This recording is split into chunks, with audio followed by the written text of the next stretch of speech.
Qui dit nouvelle année, dit nouvelle résolution et dit plein de changements à venir. Entre le SMIC, les transports, la poste et votre épargne, il y a de quoi faire pour ce 1er janvier.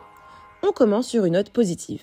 Comme chaque année de manière mécanique, le SMIC va être revalorisé, passant à plus de 12 € brut de l'heure, ce qui donne un peu plus de 1 823 € brut par mois.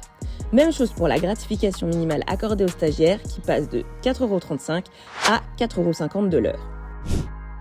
Côté épargne aussi, on voit une légère augmentation. Ceux qui ouvriront un PEL à partir du 1er janvier 2026 bénéficieront d'un taux à 2% au lieu d'1,75% comme c'était le cas en 2025.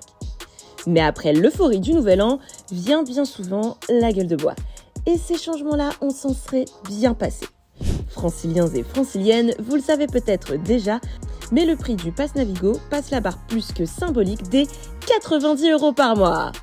Je maintiendrai le Pass Navigo à 70 € parce que je ne jouerai pas avec le pouvoir d'achat des Franciliens. C'est pas comme s'il avait augmenté de 20 € par mois depuis que Valérie Pécresse est arrivée à la tête de la région Île-de-France il y a 10 ans.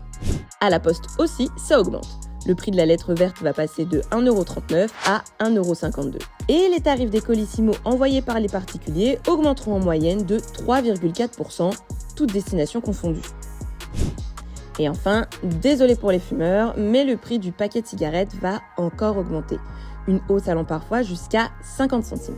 Cette mesure, elle concernera par exemple les paquets de Camel et de Winston qui passeront donc à 13 € et les Marlboro qui passeront à 13,50 €. Et pour finir sur une note un peu plus rose, 2 nouvelles plaques d'immatriculation vont être apposées sur les véhicules faisant l'objet d'une immatriculation provisoire, c'est-à-dire les véhicules neufs avant immatriculation définitive, les véhicules immatriculés à l'étranger en attente d'une immatriculation française, ou encore les véhicules des professionnels faisant l'objet d'essais sur route.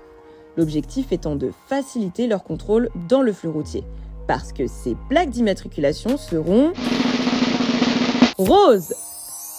Vous avez vu le jeu de mots, finir sur une note rose, plaque rose? Hein? Bon, il est temps que je sois en vacances parce que là...